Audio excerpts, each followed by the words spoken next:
What's the story, Morning Glory? What is the word, Hummingbird? Thank you so much for clicking on my channel and for joining me for this review of 90 Day Fiancé The Other Way, Season 4, Episode 5, Lies Have Got No Legs. So let's start off with Nicole and Mahmoud. So it is her second day in Egypt. She wakes up, goes to the bathroom, takes her shower, does all of that. There's only one bathroom for the whole entire household. So she does have to be considerate of other people needing to use the bathroom as well. But she says at the morning time in her morning routine, that's her me time. You know, showering and putting on her cosmetics, etc.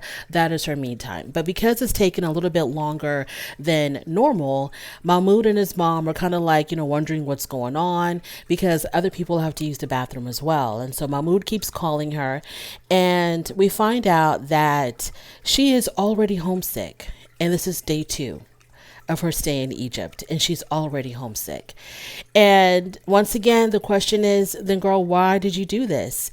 Knowing, because you know exactly what you're getting yourself into. We might have some sympathy with you if you had no idea what was to come, but you've been here before, you've done this before, you voluntarily chose to do this again. I don't think Mahmoud was begging and pleading for her to come back. It was her own decision to come back to Egypt. And day 2, she's in the bathroom crying, feeling very, very homesick. So when she comes out of the bathroom, Mahmoud is wondering what's wrong. Are you okay? Because he can tell that she's been crying. And he says to her that he feels a little bit guilty because she's in Egypt because of him. And she's there now and she's sad.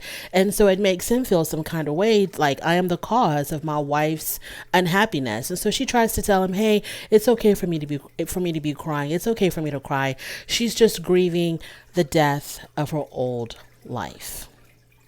Okay, death means that something will never come back. You can always go back to your old life. Okay, I understand that you make commitments and promises that you were going to stick it out this time in Egypt. But girl, when push comes to shove, and if you really can't take it, you can always go back to LA. Okay, there's no death here. You can always go back to LA. So after that, they take a walk around the neighborhood. Her feet starts hurting, and so she wants to sit at this cafe. He tells her this cafe is a men's only, or only men are allowed to sit here, or whatever. It's not like I'm pretty sure it's not a hard and fast rule, like no women allowed, but it's just the custom of the area that men will congregate at this particular cafe and women don't. So she's insisting on sitting there because she doesn't understand, like, why can't a woman sit there? I don't understand why we can't sit there. He tries to explain to her. She's still insisting. So he doesn't want to have a full blown out fight, because that's kind of like where this was going. He doesn't want to have a fight with her in the middle of the street in front of people that he may know. So they go ahead and they sit at the cafe. You can tell that Mahmoud is very uncomfortable sitting there because it's a cafe that mostly men will go to. And so he's a little bit uncomfortable. And then she starts asking him about his friends. And she says that she wants to meet his friends. And he was like, you know what? That's not really what we do here. For a married woman to just want to meet her husband's friends like that, that's not what we do here. And she just keeps on insisting on it. And, I want to meet your friends. I want to know who your friends are, blah, blah, blah, blah. And so he doesn't want to argue. So he's like, okay, fine, we'll meet my friends. Okay. So, they finally arrange a dinner with his friends, and they get to the restaurant, and it's extremely awkward from beginning to end. They don't really, first of all, there's a language barrier. I think about 4 of his friends were there. There's a huge language barrier. The only one who can, I'm not going to say the only one that could speak English was Mahmoud, because I think they spoke English too, but it was extremely limited. So the conversation was not flowing at all. Mahmoud sometimes had to step in and translate. And I don't know what she expected or what she was looking forward to, but whatever happened, whatever she got, it wasn't what she thought it was going to be. And so she's feeling awkward. They're feeling even more awkward. And the whole dinner was a complete bust. Nobody really talked. Everybody was uncomfortably silent. It seemed like the food took longer than usual to get there. And it was just a bust. And so then she finally understood. She was like, okay, I should have listened to my husband and not even had suggested anything like this, because it was a complete fail. Girl, just relax. She is so wound up and she is so uptight about every little thing. I don't think she was happy in California. She's not happy in Egypt. I don't know what part of the world this woman could possibly be happy in, but everything that comes across her, it's not to her liking. It's something that she has to complain about. It's something that she doesn't understand. It's something that she doesn't agree with. So I don't know what she's going to do, but I'm glad that she realized this one time that, okay, Mahmoud was right. The dinner was a really, really bad idea. But she does want to have friends and she wants to socialize. And I don't know how that's going to happen.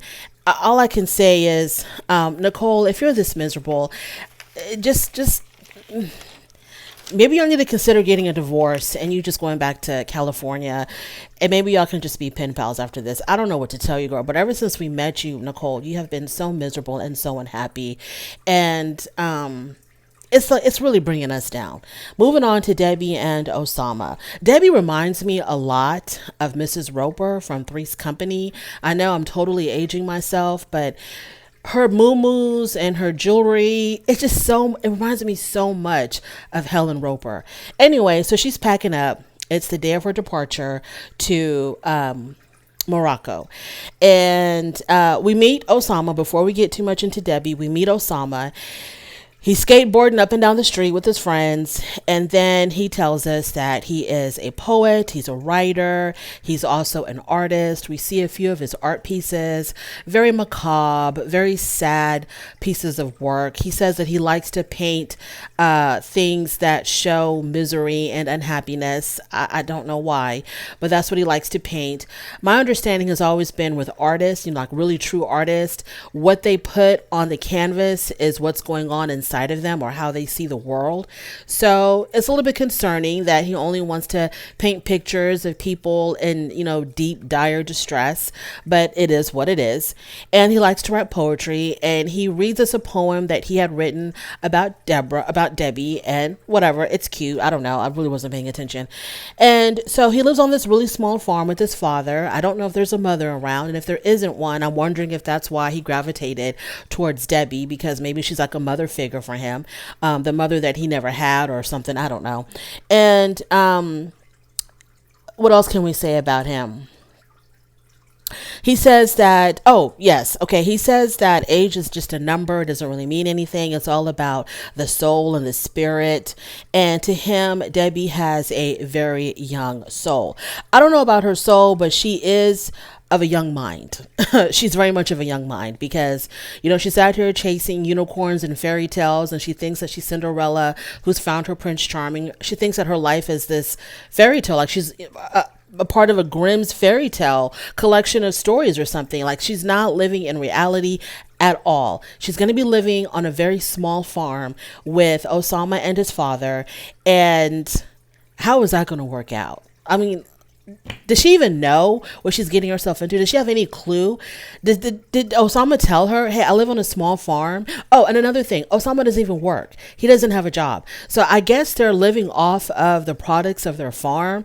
I don't know. Does Debbie even know? I feel like we know more about Osama in the 3 minutes that we met him than she does. And she has in the whole, 6 months or however long they've been knowing each other. I think we gathered a whole lot more information on him than she ever did. So she's, her son Julian is taking her to the airport, and Julian has on his America shirt, not America, just America with the flag on it. And they're on the way to the airport, and her daughter Debbie calls. And so her daughter also is against this. Her daughter tries to talk her out of this, or tries to have her see the light just a little bit. And Debbie is like, I'm sorry, this is my destiny. This is what I was called to do. I'm going to go be with my man in Morocco. And that's that. So Debbie said something like, okay, so this is it. This is going to be like a permanent situation for you. We're never going to see you again.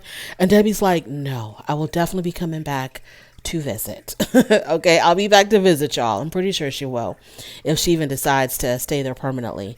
And so they get to the airport, and Julian tells us that his mother has kind of been like his safety net.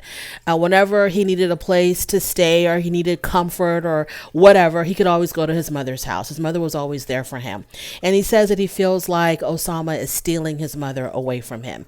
And I don't know if he's like, like the ultimate mama's boy or what's going on here, but he's just really, now I understand that he's very worried about his mom. Okay. He's extremely worried about his mother. She's elderly. She's going to go live in a completely different country, completely different culture.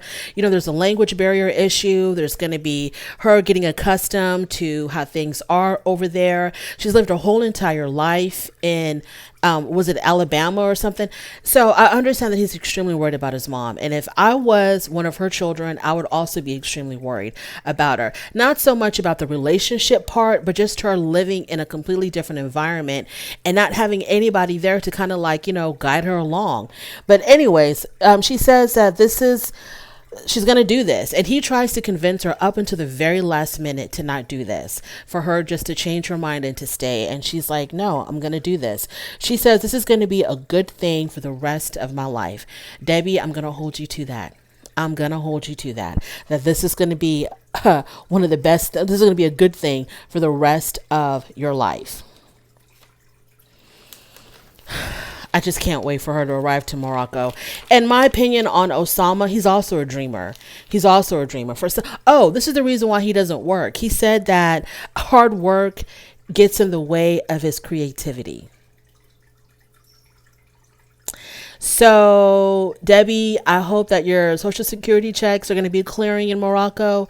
And I hope that you have a nice fat savings account, because your future husband says that hard work gets in the way of his creativity. Let's move on to Jamie and Chris. It is Chris's second day in Colombia. Now, the language barrier has gotten too much. It's been kicking their butts. And so they got a translation device. And so Chris tells Jamie that she wants to go to a weapons store or something and buy some weapons. And Jamie was like, excuse me, what? And she says, yeah, she wants weapons because Colombia is a very dangerous place for an American. She's heard stories about drug lords and kidnapping. And so she feels like she's in complete danger. She's in fear of her life. So she needs protection. And Jamie is not a fan of this at all. And she tries to convince her this is a safe place. You don't have to worry about that. I don't feel comfortable with having weapons in our home. And Chris is like, bump all that. Take me to the artillery. So they go to the artillery shop, and Chris chooses one of those Crocodile Dundee knives. I'm also aging myself here. In the movie Crocodile Dundee, he's in the middle of New York City, and I guess he gets accosted or confronted by a robber, or someone's about to mug him or rob him or something. And the kid pulls out like a little switchblade knife. And Crocodile Dundee pulls out this like hunter's knife, right? This huge knife. He goes, that's not a knife. This is a knife. It reminded me of that. One of those really big, like hunter, like the kind of knives I think that people use to like skin animals or hunt animals or something. And so Jamie was like, oh my God, I thought you were going to get like a little pocket knife, not something that you could kill a cow with. And that's what Chris wanted. And she says that she's been carrying weapons. She's been armed to the gills since she was 8 years old. She says that for her 8th birthday, what did she get I don't know what she got. I don't know if she got like a machine gun or something for her 8th birthday. And Jamie was like, for my 8th birthday, I just got a Barbie. Like, what is going on here? And Jamie makes Chris promise her that she cannot keep that knife in their bedroom. It has to be outside of their bedroom, which Chris is okay with. And Chris has night terrors, okay? So I wonder if Jamie is like worried that Chris might wake up from a night terror or something and think that Jamie is the ops and, start slicing and dicing her in bed. But that was crazy. She was not going to be comfortable until she was armed, until she got herself something. Maybe better a knife than a gun. Y'all, I don't know what's going on. Moving on to Jen and Rishi. So Jen has agreed to meet Rishi's family, and he has brought her an outfit that's a lot more acceptable to her taste. I had a lot of notes on Jen and Rishi, and let me just cut to the damn chase because it's just not necessary for all of this. Basically, when he shows up at her apartment to pick her up, to go take her to his family's home for her to meet his family, he comes her with a friend. And Jen was like, I wasn't aware that you were going to bring somebody with you. And he says, well, yeah, it's better that I bring 2 friends instead of just you alone. I wonder if she was picking up on that, because it seems like he was trying to tell her it will look more platonic if I bring 2 buddies to meet my family instead of just one woman, because then they're going to be suspicious. I don't know if she picked up on that. So as they're talking in her apartment, the friend accidentally lets it out that Rishi's family have been looking for a bride for him. And Jen is completely shocked about this because she had no idea that they were actively searching for a bride, because her understanding was he had told his family that he was not going to do an arranged marriage and that they were okay with that. The only thing that she thought was happening was that they didn't know that he already found a fiance. That's the extent of it, according to her. She had no idea that they were, not only did not know about her, but that they were looking for a wife for him. And so the friend accidentally lets that out. And so Rishi, he explains it away by saying that, oh yeah, but that's them. Okay, I'm not involved with that. I don't got nothing to do with that. That's all them. Okay, so my question is, Rishi, if you see your family actively looking for a bride for you, and you've already told them, supposedly, that you don't want to have an arranged... No, he hasn't told him. He hasn't told him that. I don't think he has, because if he would have told him that, I don't think they would have been looking for a bride for him. But anyways, if you see your family looking for a bride for you and you don't want that and you're not going to go along with that, then why are you sitting back watching them go through the motions when you know that it's just going to be absolutely fruitless at the end of it all? Why are you letting your parents go through all of this stress and all of this pressure and, looking for brides and doing all of this if you know that you're not even going to accept anybody that they choose? I mean, you're like kind of deranged or something, Rishi. So they get to the house and she meets everybody there, his family, his mother, his uncle, his brother, his sister. They're all there. And the conversation goes to this arranged marriage situation with Rishi. So Jen is going to take this opportunity to get the real information from the mother because she's tired of Rishi's lies. And so she very, casually, under the guise of, I'm just curious about culture here, she starts asking questions about arranged marriages and how they pertain to Rishi. And the mother is like, yes, we have been looking for a bride for him. And she asks, Jen asks the mother, well, how long have y'all been looking? And the mother says about 2 years. And, Jen is doing the math in her head and she's like, okay, well, we've been together for about 2 years. And this whole time he never told me that his family was actively looking for a bride for him.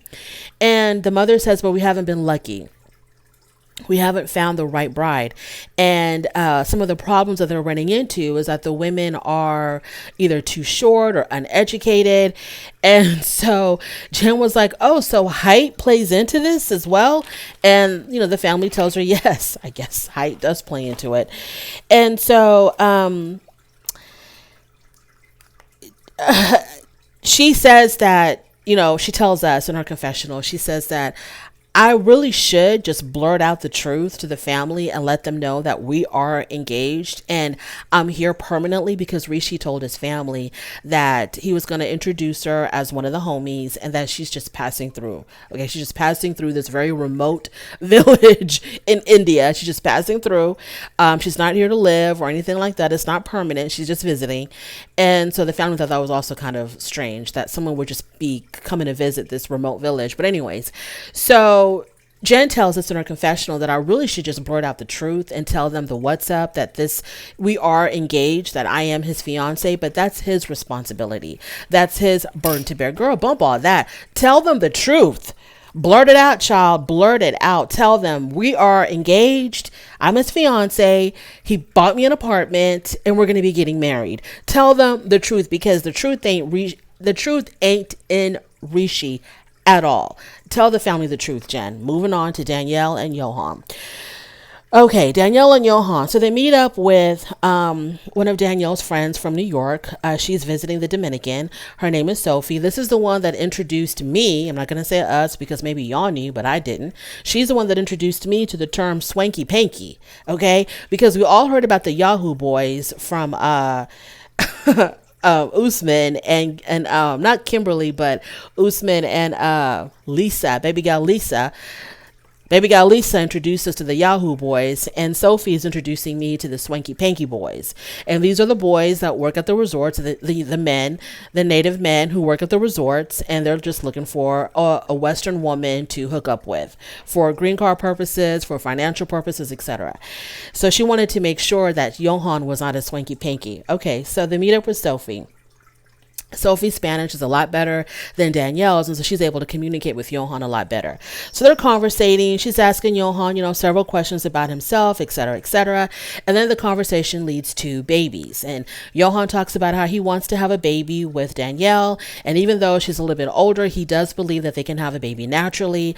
Danielle says that she could probably get pregnant naturally, but she has a tendency to lose her pregnancies, to have early miscarriages, and she doesn't want to go through that. In fact, she thought she was pregnant the previous month, but she ended up getting her period, so she wasn't.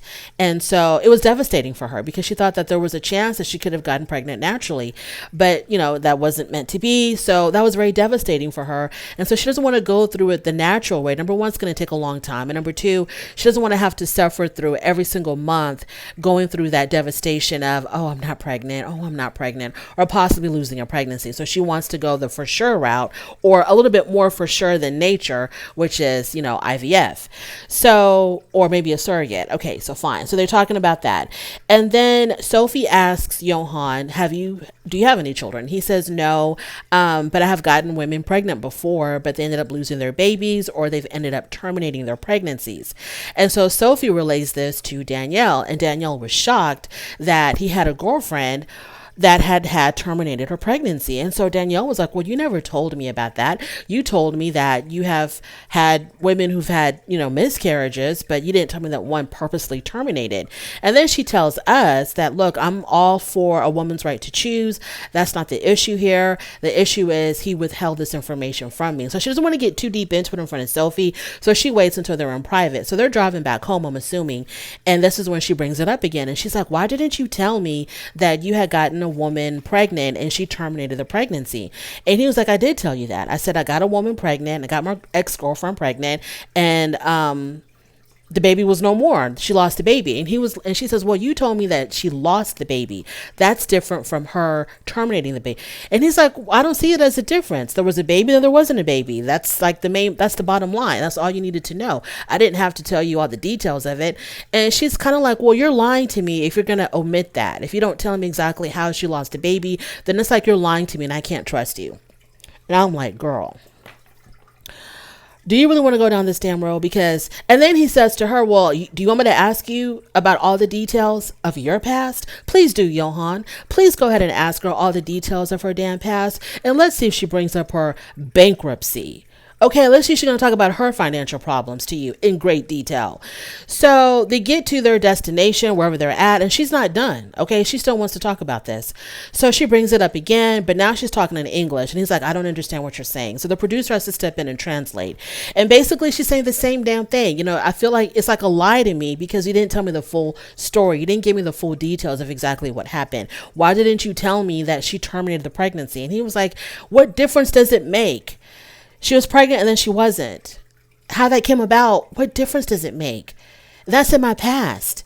She doesn't want to let it go. And so he's like, okay, fine, whatever. I'm a liar. I'm a horrible person. What do you want to do about it? And she's like, you know what? You're very toxic. You're very toxic. Because he says, me? You're calling me toxic? She says, yes, you're very toxic. And he goes, well, if I'm toxic, then leave. Then leave me. He goes, if I'm toxic, let's just end it. And then she's upset. She gets up and she walks away. Danielle, you're 40-something years old. Girl, what does it matter? What does it matter how things came about? He told you about it. There was a baby. There wasn't. It is that woman's business. Okay. You don't have to. Girl, what does it matter? So if he would have told you exactly how it came about that she lost the baby, what difference would it make to what's happening right now?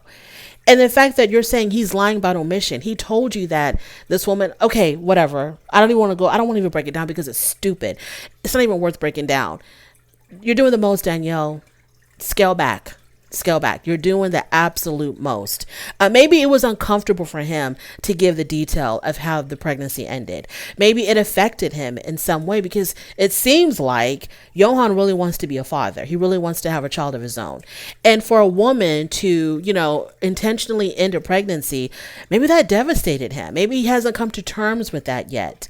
Maybe there's a lot of emotional baggage connected to that he hasn't processed yet. So he's not going around, advertising to the world, hey, my ex-girlfriend terminated her pregnancy. Hey, world, my ex-girlfriend terminated her. It's not comfortable for him to say.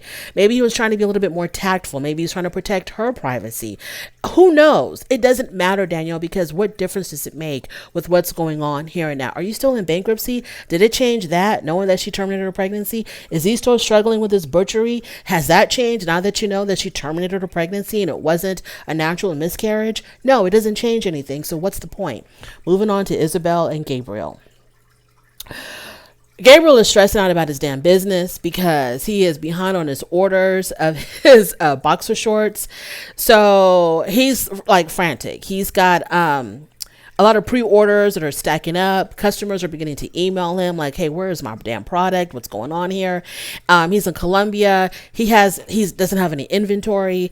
So they go to a whole bunch of different fabric shops to get the fabric so they can start making these boxer shorts.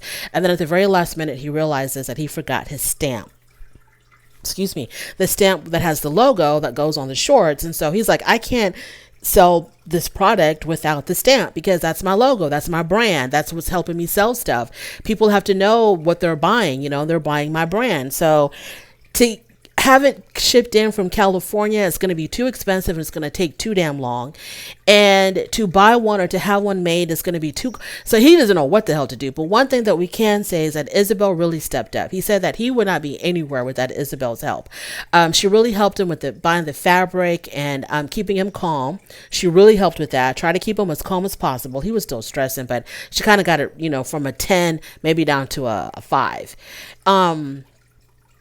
Maybe a 7, and telling him to relax. She's helping him with the fabric because he doesn't know the I forget what it is. I don't know. In America, do we do the metric system, or I don't know what we do meters and yards. No, we do yards and inches, and they do meters, I think. I don't know.